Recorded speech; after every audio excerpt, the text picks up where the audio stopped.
This video contains spoilers for Undertale and Deltarune. Please play the games before watching this. Okay, so last time was definitely something, but we're not going to be rehashing that today. So, today I bring you a theory of an endgame Dark World, and also the first one we explored. This one is a theory that suggests several very interesting things about Dark World mechanics and some other cryptic things from Chapter 1 as well.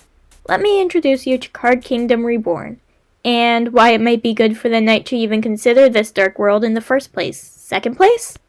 Card Kingdom Reborn suggests that towards the end of the game, in one of the later chapters, the knight will make another Dark World in the abandoned classroom where we had our first adventure. Pretty straightforward. A room no one goes in, as a Dark World again, the first Dark World and the last as well. It all comes full circle. Wouldn't it be fitting too? No matter what you do, you have to come back here. But why? What suggests this? Why would the knight even bother? And you know what? Let's start there. Why would the knight bother? Perhaps they're trying to capture someone. Castletown could only be left through the Great Door in Chapter 1. The place we exited in Chapter 2 wasn't there in Chapter 1. Maybe making a Dark World in a room adjacent to Castletown locks it or something? Or the more likely motivation, in my opinion. The knight opposes the Delta Warriors. The Delta Warriors are sealing the knight's fountains. When you have pests messing up your plans, isn't it better to go straight for the source? In Chapter 1, we observe Chris and Susie falling into the Closet Dark World, traveling to Castletown, passing through the Great Door, and finishing their adventure on the other side of Card Kingdom. After sealing the fountain, they wake up in a dark room and have to shove around until they find the light switch. Once the room is lit, we learn something very interesting. Chris and Susie did not exit the Dark World where they came in. This is because of the Great Door, the representation of the door between the closet and the classroom in the Dark Worlds, which allows you to go back and forth between those rooms when there's a fountain in each. If it's so easy for the Delta Warriors to get to Card Kingdom, what about the reverse? Wouldn't that make it possible for a clever enemy to break in if they got the chance? Yes, this theory suggests that the knight would make a dark fountain in the abandoned classroom to form an attack in Castletown, the home base of the Delta Warriors. Sure, the narration text for the Great Door in Chapter 2 says, "It seems to be locked. It may never open again." But that's just it. May never open again. It's that slightly uncertain wording that people sometimes take as certain. It wouldn't surprise me at all if the door were to open once more. And once more is all that's needed. On the topic of uncertain wording, Sham says something a bit strange if you talk about Jevil. Sham says, now that you mention it, it could be troublesome if he was left alone. Yes, perhaps it's better if you heroes dealt with him now. Most players would go deal with Jevil, of course, but that walk where the stars don't shine hint is kinda stupid. Not everyone would be able to deal with Jevil if they're playing blind, and Sham's warning doesn't mean much if Jevil isn't being troublesome because he was left alone. What if there was a mandatory Jevil fight if you didn't beat him in Chapter 1? Now he's more troublesome and harder to defeat. Maybe he has new insight, but this time he doesn't gift you with weapon or equipment this time. No Shadow Crystal either. You didn't earn it this time. This time he's mostly just a nuisance. I suppose you're wondering about what exactly would be in this Dark World, considering, we cleaned it out, brought everyone to the closet so they could live in Castletown? There's barely anything in it anymore, nothing for the fountain to enliven or be fantastical or whatever. There's what? A clock, a chalkboard, the light and associated switch, the picture Alvin drew of Gerson, and the closet. Oh, the closet. I'll come back to that. Beyond those aforementioned items in the room, there's nothing really in there, is there? And that puts us in an extremely unique scenario. The classroom at this point is a desolate space, and you know what else is a desolate space? The cliffs. Think of a Dark World not unlike the cliffs, vaguely recognizable as places you once knew, but it's empty. So empty and vast. There's nothing left here. No more field, no more shop, no more money hole. I mean, this place would look similar, but it's not the same without all the life. There's nothing there, nothing except the one thing we did leave with relevance. The closet, aka Card Castle. Yeah, that one. Oh, do I have some things to say about this. The narration for the closet says, managed to cram everything into the closet, even the rug. The rug that the narration refers to is the purple and blue one right by the door. This is the field in the original Card Kingdom, and there's something that doesn't happen anywhere else in the game so far there. When you enter the room where the music starts, a message pops up in the top left corner of the screen.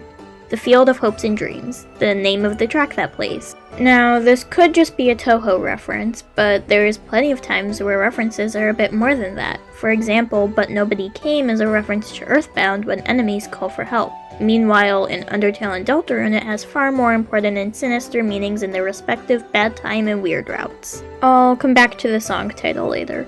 I think that we would travel across this desolate card kingdom that would look like the cliffs from before Castletown in Chapter 1. We'd encounter Devil along the way, who was released or escaped for whatever reason. He's just a bit of a nuisance and leaves after the battle. We might encounter some form of Darkner on the way, nothing familiar, and then we reach the cabinet. And this cabinet... Oh wow, we're finally here, aren't we?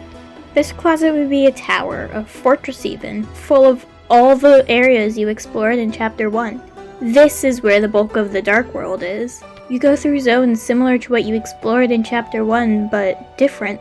Things were moved, it feels a bit strange, and there's something wrong. You brought all the enemies with you already, what are you supposed to fight now? And here's where the next idea comes in. No one said you couldn't change the contents of the room you're creating a fountain in.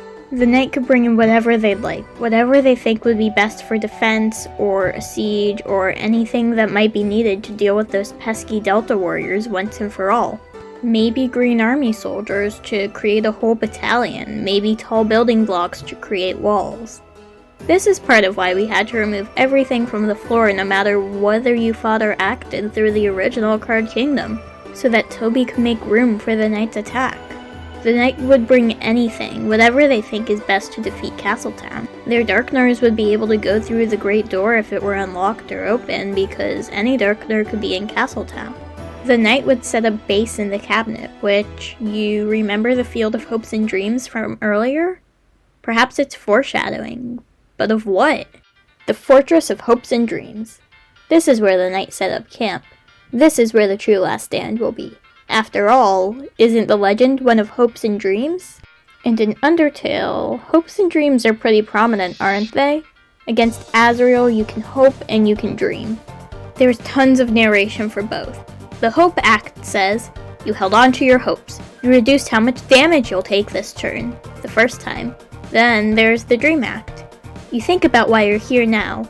You can feel the empty space in your inventory getting smaller and smaller. And then, a second time, your items fill up with dreams. Using a last dream item, the narration says, through determination the dream became true, and the dream came true on the second use. Hopes and dreams seem to be extremely powerful in Undertale, and seem to be fairly important in Deltarune too. Everyone initially thinks the Dark Worlds are dreams, but Susie sure hopes it was real. Noelle hopes to have more dreams like this too. And one of the things you can say you feel about your vessel is hope. The heroes are prophesied to appear at World's Edge shining with hope. There's a lot of places where hopes and dreams show up. Since the Fortress of Hopes and Dreams would contain all the areas from before, and any Darkners the knight sees fit to add, they could also add new areas. The knight could set up a calculated attack designed to destroy the Delta warriors so they can finally stop meddling in their plans. Think of a tall tower full of anything and everything that could get in the way. Chess sets in the rug, sure, but also dollhouses and other fitting impediments. A tower of anything and everything, formulated to get in your way. And at the very top, your end goal. The enemy you were destined to defeat. The Roaring Knight. Now this fight could end one of many ways. It might end with defeating the knight, them seeing the error of their ways, all that good stuff. It might end with the knight being backed into a corner, and in desperation they start the roaring. It might parallel the defeat of King in Chapter 1. Without recruits, it might just be your party on your own, but with all your recruits from all the chapters, they could storm the fortress and defeat the knight with you, just like in Chapter 1. And not unlike the bit before the Azrael fight too, when all the monsters come to your aid against Flowey. Honestly, I think there's a lot of potential for something like this. Ending where you start, or the beginning of the end being where you started, it feels rather fitting. This is pretty far removed from typical endgame theories, and I don't fully think this would happen, but it would be really cool if it were to.